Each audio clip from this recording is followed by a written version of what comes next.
नमस्कार, मैं हूं आपके साथ अंकिता पाल। बुलेटिन की शुरुआत करते हैं। राज्यपाल रमीन बेका ने आईआईटी भिलाई में संस्कृति भाषा परंपरा केंद्र के शुभारंभ अवसर पर आयोजित समारोह को मुख्य अतिथि के तौर पर संबोधित किया है और इस अवसर पर उन्होंने कहा कि आईआईटी भिलाई की यात्रा में संस्कृति भाषा और परंपरा केंद्र महत्वपूर्ण मील का पत्थर साबित होगा। इस केंद्र की स्थापना आदिवासी समुदायों की सांस्कृति विरासत और ज्ञान, लुप्तप्राय भाषाओं और सतत विकास पर अनुसंधान को बढ़ावा देने के लिए उत्कृष्टता के लिए एक अंतः विषय केंद्र के रूप में की गई है। केंद्र का मिशन छत्तीसगढ़ के आदिवासी समुदायों की भाषा विविधता और साथ ही सांस्कृतिक बाहुलवाद, परिस्थिति ज्ञान और सामूहिक स्मृति को भारत में सामने लाना है।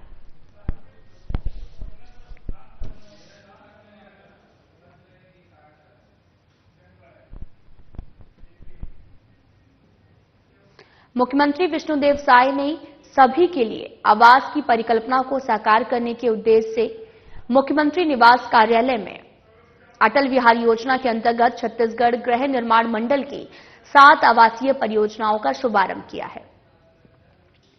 मुख्यमंत्री विष्णुदेव साय ने इस अवसर पर कहा कि हमारी सरकार के 1 साल पूरे होने जा रहे हैं। इस अवसर पर राज्य सरकार द्वारा अटल विहार योजना प्रारंभ की जा रही है ताकि जरूरतमंदों को, विशेष रूप से शहरी क्षेत्र के लोगों को किफायती दर पर मकान उपलब्ध कराए जा सके। इस अवसर पर वित्त मंत्री ओपी चौधरी भी मौजूद रहे हैं।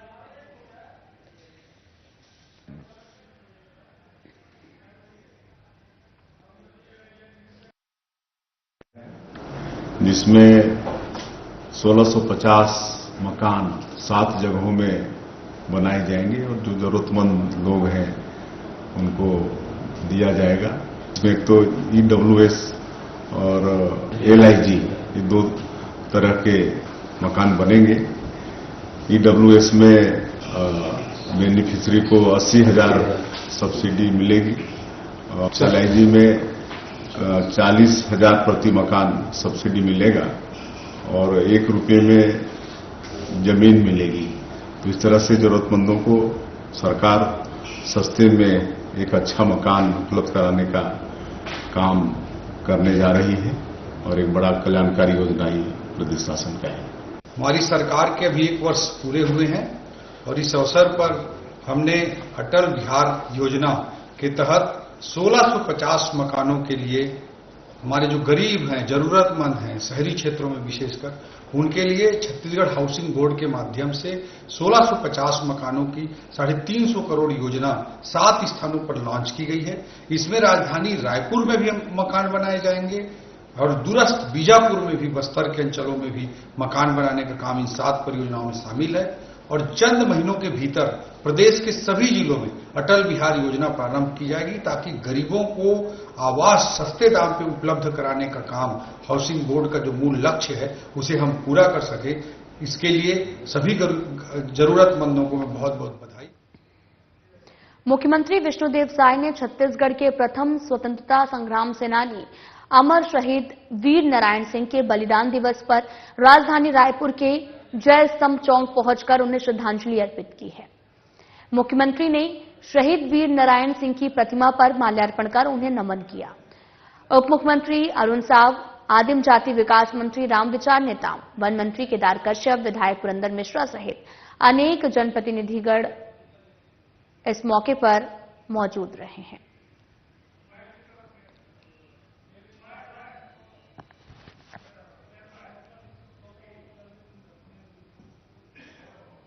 मुख्यमंत्री और उप मुख्यमंत्री अरुण साव सहित तमाम भारतीय जनता पार्टी के नेताओं द्वारा नगरीय निकायों का दौरा किया जा रहा है। मामले पर उप मुख्यमंत्री अरुण साव का बयान सामने आया है।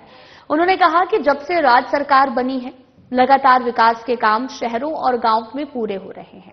हमने पर्याप्त राशि जारी की है, सभी तरह के विकास के कार्य पूरे हो रहे हैं। रायगढ़, चिरमिरी, अंबिकापुर, सोनाखान में भी शहीद वीर नारायण सिंह की शहादत का कार्यक्रम भी आयोजित किया गया। उन्होंने कहा कि विकास कार्यों का भूमि पूजन और शिलान्यास का काम लगातार हो रहा है और इसी में शामिल होने के लिए लगातार दौरे हो रहे हैं।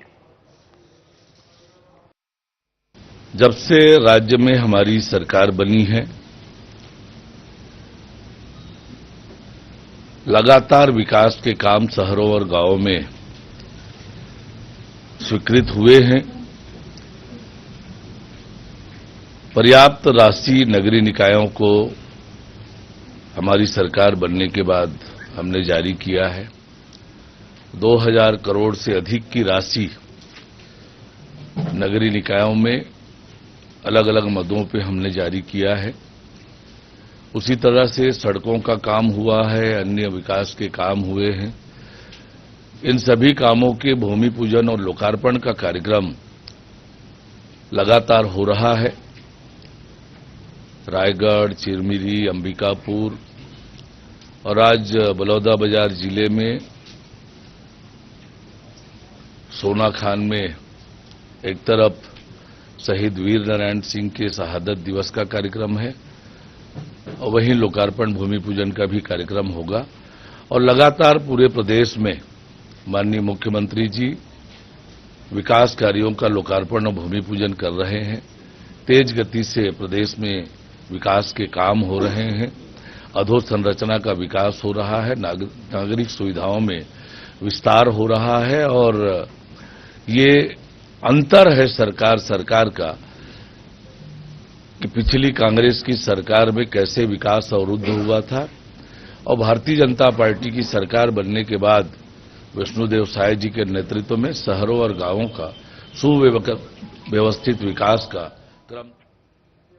छत्तीसगढ़ में भारतीय जनता पार्टी के सरकार के 1 साल पूरे होने वाले हैं और 13 तारीख को 1 साल पूरा हो जाएगा, जिसको लेकर एक महत्वपूर्ण बैठक आयोजित की गई है। इसी के साथ 13 तारीख को राष्ट्रीय अध्यक्ष जेपी नड्डा का दौरा भी होना है। मामले पर उप मुख्यमंत्री अरुण साव ने कहा कि उपलब्धियों भरा 1 साल पूरा हो रहा है।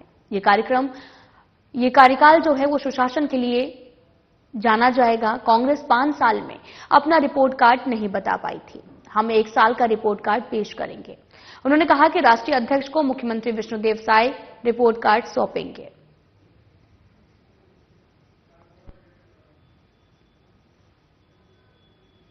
सरकार की उपलब्धियों भरा और सफलतम 1 साल का कार्यकाल पूरा हो रहा है। ये कार्यकाल जाना जाएगा उपलब्धियों के लिए, ये कार्यकाल जाना जाएगा मोदी की गारंटी को पूरा करने के लिए, ये कार्यकाल जाना जाएगा सुशासन के लिए। और 1 साल में कांग्रेस 5 साल में अपना रिपोर्ट कार्ड बता नहीं पाई थी क्योंकि उन्होंने कुछ किया नहीं था। 1 साल की जो हमारी उपलब्धि है, इसका रिपोर्ट कार्ड हम जनता के बीच रखेंगे कि हमने जो वायदे किए थे आपसे, उन वायदों को पूरा किया है और 1 साल में हमने क्या क्या किया सुशासन के लिए, विकास के लिए, मोदी की गारंटी के लिए, उन सब का हिसाब जनता के बीच हमारे राष्ट्रीय अध्यक्ष आदरणीय जगत प्रकाश नड्डा जी जारी करेंगे।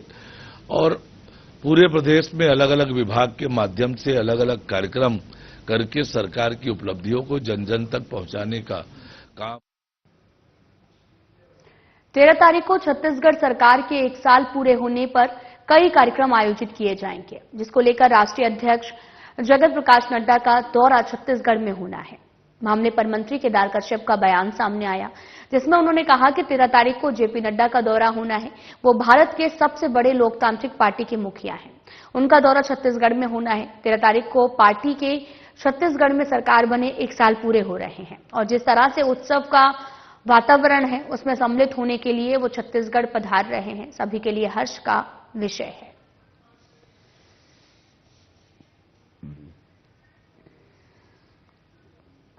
राष्ट्रीय अध्यक्ष जी हैं, दुनिया के सबसे बड़े लोकतांत्रिक पार्टी के मुखिया हैं और निश्चित तौर पे उनका छत्तीसगढ़ आगमन और हमारे छत्तीसगढ़ प्रदेश के में जो जनादेश हमको मिला और 13 तारीख को भारतीय जनता पार्टी की सरकार को 1 वर्ष पूरे हो रहे हैं और उसी के परिप्रेक्ष्य में ये जो उत्सव का वातावरण है उस उत्सव के वातावरण में माननीय हमारे राष्ट्रीय अध्यक्ष जी सम्मिलित किए।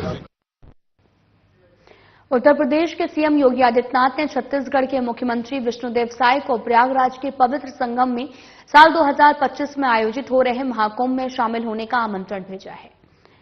उन्होंने सभी छत्तीसगढ़ वासियों को भी महाकुंभ में आमंत्रित किया है। मुख्यमंत्री योगी आदित्यनाथ की तरफ से उनका आमंत्रण लेकर उत्तर प्रदेश के आईटी एवं इलेक्ट्रॉनिक्स मंत्री सुनील कुमार शर्मा, समाज कल्याण राज्य मंत्री संजय गौड़ ने भी मुख्यमंत्री साय से सौजन्य मुलाकात की है। उन्हें आमंत्रण पत्र, पवित्र गंगा जल और कुंभ का प्रतीक चिन्ह सौंपकर उन्हें महाकुंभ में आमंत्रित किया है। मंत्री सुनील कुमार शर्मा ने मुख्यमंत्री से भी एक आग्रह किया कि कुंभ स्थल पर छत्तीसगढ़ का भी एक पंडाल लगाया जाए।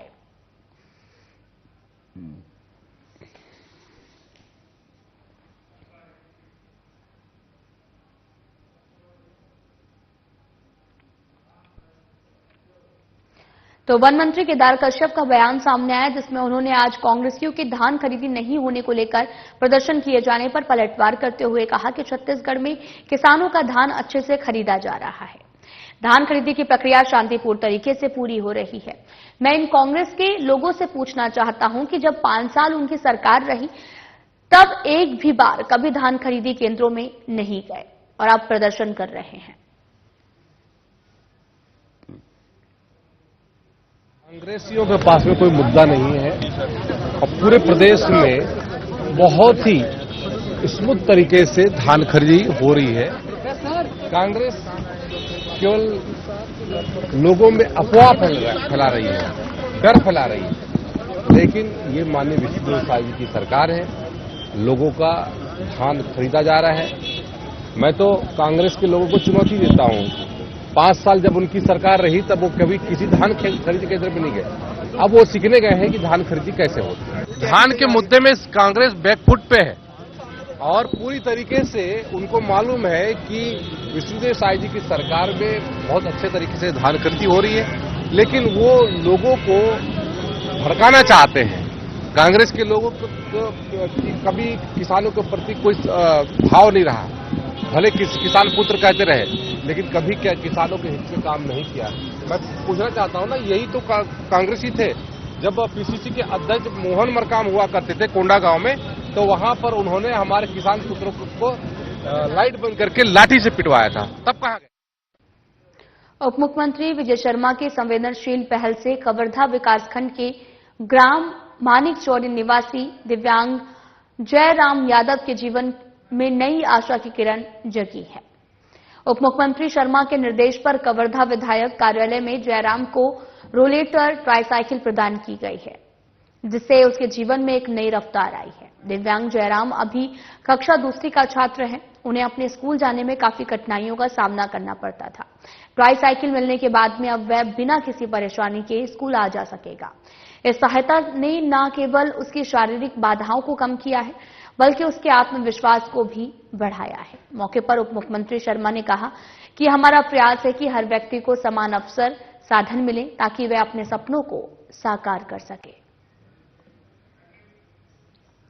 तस्वीरें आपको कवर्धा से दिखा रहे हैं, जहां पर उप मुख्यमंत्री विजय शर्मा की अनुपम पहल देखने को मिली, जहां पर दिव्यांग जयराम को ट्राईसाइकिल दी गई है, जिससे वो अब अपने सपनों को पूरा कर सकेगा और जो परेशानी स्कूल आने जाने में होती थी अब वो नहीं होगी। ट्राईसाइकिल मिलने के बाद अब वह बिना किसी परेशानी के स्कूल भी आ जा सकेगा। इस सहायता से न केवल उसके शारीरिक बाधाओं को कम किया गया, बल्कि उसके आत्मविश्वास को भी बढ़ाया है।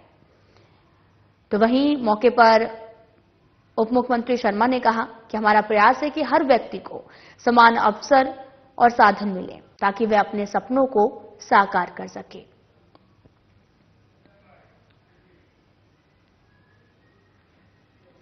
उप मुख्यमंत्री अरुण साव ने जिला बलौदाबाजार के साहू छात्रावास भवन में आयोजित साहू युवक युवती परिचय सम्मेलन का आयोजन किया है, जहां पर सम्मान समारोह में शामिल हुए हैं। समारोह को संबोधित करते हुए साव ने कहा, समाज की ओर से विवाह योग्य युवक युवतियों के लिए परिचय सम्मेलन कराना सराहनीय कार्य है। परिचय सम्मेलन एक ऐसा मंच है जहां समाज के विवाह योग्य युवक युवती एक मंच में अपना परिचय देते हैं और ऐसा करने से समाज के लोगों को मदद मिलती है, शादी तय हो जाती है। इससे समय और पैसे की भी बचत होती है।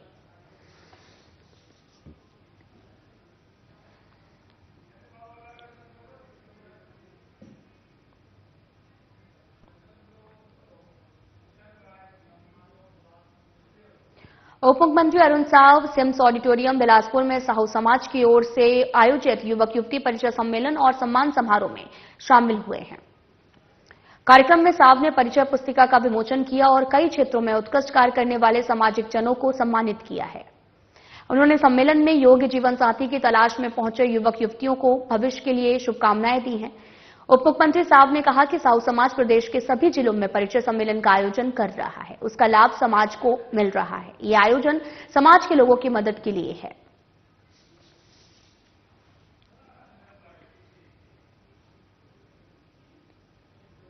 रायपुर में उप मुख्यमंत्री अरुण साहब ने पत्रकारों से बातचीत की, जिसमें उन्होंने 13 दिसंबर को सरकार के 1 साल पूरे होने पर राष्ट्रीय अध्यक्ष जेपी नड्डा के दौरे के बारे में जानकारी दी है। साथ ही कार्यक्रम के आयोजन को लेकर जानकारी देते हुए बताया कि सीएम विष्णुदेव साय के नेतृत्व में सरकार का ऐतिहासिक और सफलता भरा 1 साल पूरा हो रहा है। मोदी की एक एक गारंटी को पूरा करने का सिलसिला जारी है। शहरों का और गांवों का तेजी से विकास हो रहा है। पीएम मोदी की हर एक गारंटी को पूरा किया जा रहा है। उन्होंने बताया कि 13 दिसंबर को सरकार 1 साल पूरा कर रही है। रिपोर्ट कार्ड भी जारी करने वाली है। राष्ट्रीय अध्यक्ष जेपी नड्डा का भी दौरा होने वाला है। मुख्यमंत्री विष्णुदेव साय उन्हें 1 साल के कामों का रिपोर्ट कार्ड भी सौंपेंगे।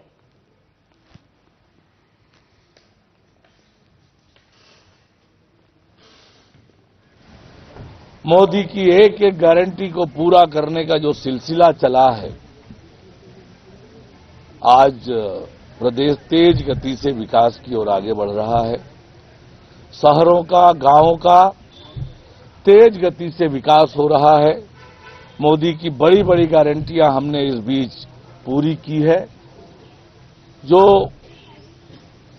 मोदी जी ने, अमित शाह जी ने छत्तीसगढ़ की जनता को भरोसा दिलाया था, उन सब को क्रमशः पूरा किया जा रहा है।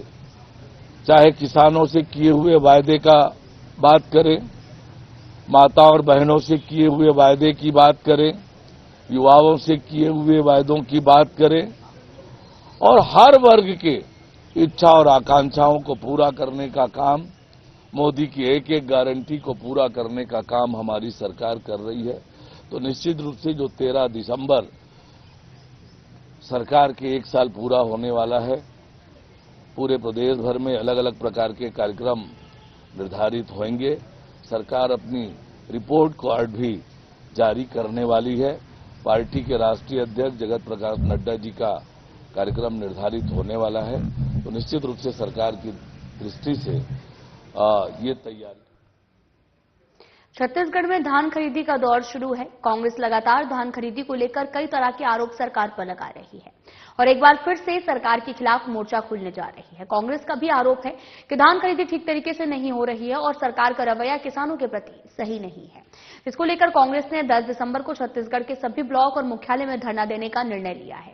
इस मामले पर उप मुख्यमंत्री अरुण साहब का भी बयान सामने आया, जिसमें उन्होंने कहा कि कांग्रेस की सरकार ने किसानों को परेशान किया है और किसानों को ठगा है, लेकिन किसानों की खुशहाली के लिए हमारी सरकार प्रतिबद्ध है और कांग्रेस को चिंता करने की जरूरत नहीं है।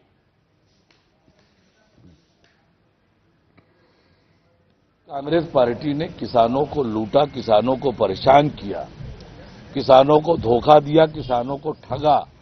उसे किसानों के हित के बारे में बात करने का कोई अधिकार नहीं है। हमारी सरकार किसानों की खुशहाली और तरक्की के लिए प्रतिबद्ध है। धान खरीदी की पुख्ता व्यवस्था हमारी सरकार ने की है। कांग्रेस को इसके लिए चिंता करने की जरूरत नहीं है। बस्तर जिले के बड़ाजी ग्राम में उप मुख्यमंत्री विजय शर्मा ने शहीद गेंद सिंह की प्रतिमा का अनावरण किया है। इसके साथ ही उन्होंने 8 करोड़ 3 लाख की लागत से 9 विकास कार्यों का भूमि पूजन लोकार्पण किया। इस अवसर पर उप मुख्यमंत्री ने कहा कि हलवा समाज के शहीद गेंद सिंह के अंग्रेजों से लोहा लिया था, क्षेत्र में अंग्रेजी शासन की नीतियों का विरोध किया और आज हम सभी युवा शहीद गेंद सिंह का स्मरण कर उनके बताए मार्ग पर चलने का संकल्प लें और समाज के उत्थान में अपना योगदान दें। कार्यक्रम को सांसद महेश कश्यप, विधायक चित्रकोट विधायक गोयल ने भी संबोधित किया है।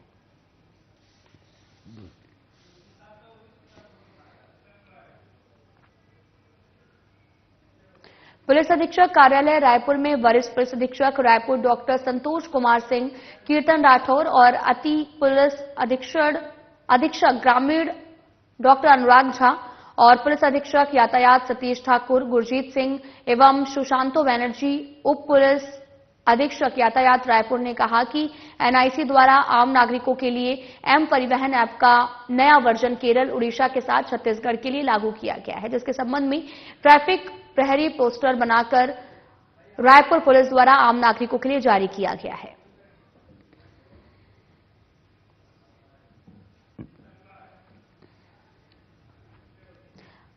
कलेक्टर डॉक्टर गौरव सिंह ने आज कलेक्ट्रेट सभाकक्ष में पशु कल्याण समिति की बैठक ली है।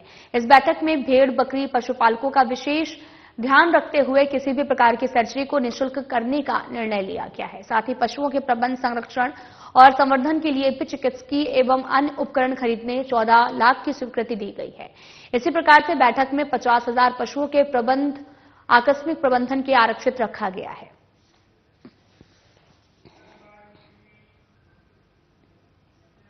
पुलिस अधीक्षक कोंडागांव वाई अक्षय कुमार ने सार्वजनिक स्थान पर धूम्रपान करने वाले की विरुद्ध दंडात्मक कार्रवाई के निर्देश दिए हैं और जिस पर अतिरिक्त पुलिस अधीक्षक कौशलेंद्र देव पटेल और अनुविभागीय अधिकारी पुलिस रुपेश कुमार के मार्गदर्शन में सार्वजनिक स्थान में धूम्रपान करने वालों के विरुद्ध थाना कोंडागांव पुलिस के द्वारा अलग अलग सार्वजनिक स्थानों में धूम्रपान करने वाले 13 लोगों के विरुद्ध कोटपा एक्ट के तहत में कार्रवाई की गई है। साथ ही लोगों को सार्वजनिक स्थानों में धूम्रपान नहीं करने एवं दुकानदारों को धूम्रपान निषेध क्षेत्र का बोर्ड लगाने की हिदायत भी दी गई है।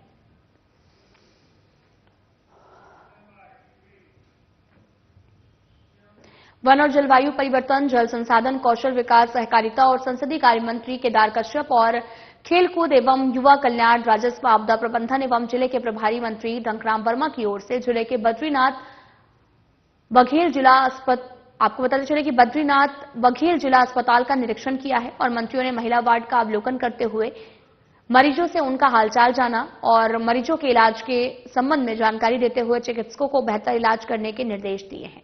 इस अवसर पर कलेक्टर विपिन मांझी, अपर collector civil surgeon doctor Vinod Bhoyar और डीपीएम राजीव बघेल, सर्व आदिवासी समाज के संरक्षक रूप साय सलाम, ब्रजमोहन देवांगन सहित स्थानीय जनप्रतिनिधि उपस्थित रहे हैं।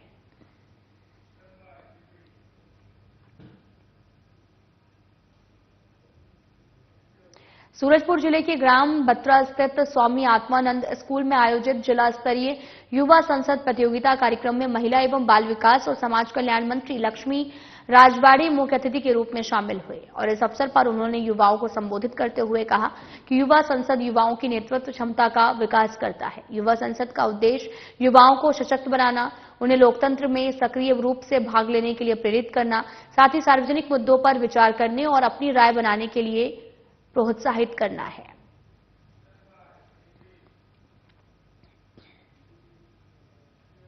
वन मंत्री केदार कश्यप ने नारायणपुर जिले के ग्राम बेनूर में लगभग 8 करोड़ 42 लाख रुपए की लागत से निर्मित कई विकास कार्यों की सौगात दी है। कार्यक्रम में राजस्व मंत्री और जिले के प्रभारी मंत्री टंकराम वर्मा भी शामिल हुए हैं और वन मंत्री कश्यप कार्यक्रम को संबोधित करते हुए कहा कि मुख्यमंत्री विष्णुदेव साय के सुशासन में किसानों को 3100 रुपए में धान खरीदी, तेंदुपत्ता 5500 रुपए में, प्रधानमंत्री आवास योजना, नल जल योजना, महतारी वंदन योजना आदि के लाभान्वित किया जा रहा है। उन्होंने कार्यक्रम में क्षेत्र की जनता की मांग पर नयानार में नाली निर्माण, बेनूर में कलार समाज के लिए 15 लाख रुपए का भवन निर्माण और बेनूर में जिला सहकारी बैंक खोलने, सरकारी कर्मचारियों के लिए आवास बाजार स्थल पर धान खरीदी, चबूतरा निर्माण कराने, बेनूर में 50 सीटर कन्या छात्रावास खोलने और तोरटा में आश्रित गांवों में सड़क निर्माण, यादव और मुरिया समाज भवन बनाने की घोषणा की है।